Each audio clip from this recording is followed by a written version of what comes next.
gugma ko. So, ayan guys, nakabili ako kanina ng isdang galunggong guys. Yung katamtaman lang ang laki niya.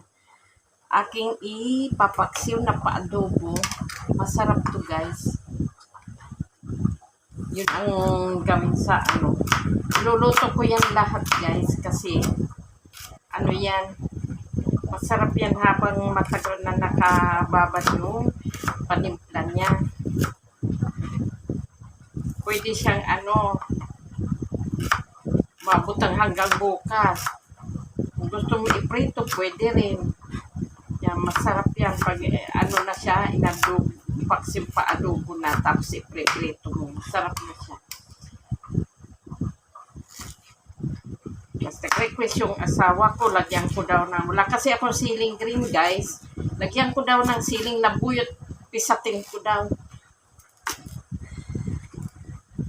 Ayan guys, ang magiging ricado natin, ito lang yung luya at saka sibuyas. Hindi ako naglalagay, pag ako nagpapaksiw guys, hindi ako naglalagay ng bawang.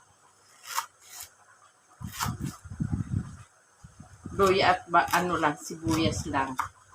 Yun lang ang ano ko. Tapos magano ako ng siling labuyo. Yung kasi ang request sa akin ng aking asawa.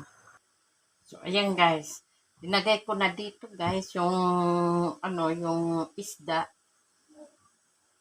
1 kilo yan guys, iluto ko na lahat at ilagay natin yung ibang ricado sa ibabaw. Hindi ko lahat inubos doon sa ilalim guys. Lagyan ko rin dito sa ibabaw. Saka yung request ng asawa ko, ayan, anuhin ko daw yung siling labuyo. Hinati-hati ko na lang guys. Tapos, lagyan natin ng pampasarap ang magic sarap. Konti lang guys, hindi ko lagyan ng marami. Tapos, suka, tsansahin lang ang dami.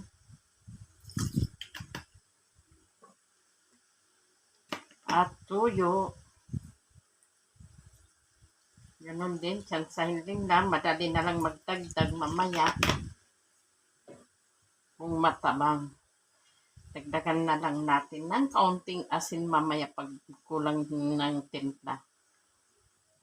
Lagyan natin ng paminta, yung pinong paminta guys. Tsansahin rin lang.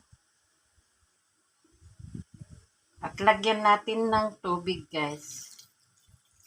Yan, tsansahin rin lang.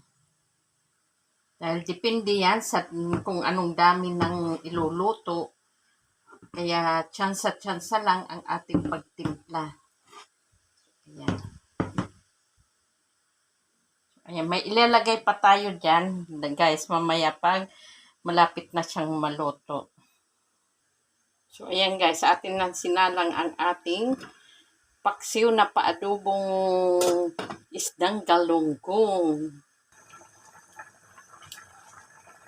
Ayan, takpan natin ulit. At kulang pa siya sa ano. Papabawasan natin yung sabaw niya.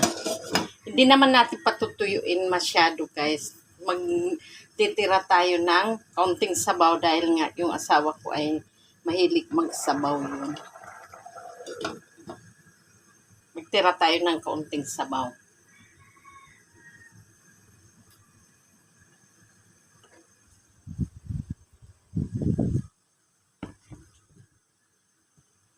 Yan na guys, ang ating paksiw na paadobo na isdang galunggong. Ayan. Yummy, yummy. Ayan.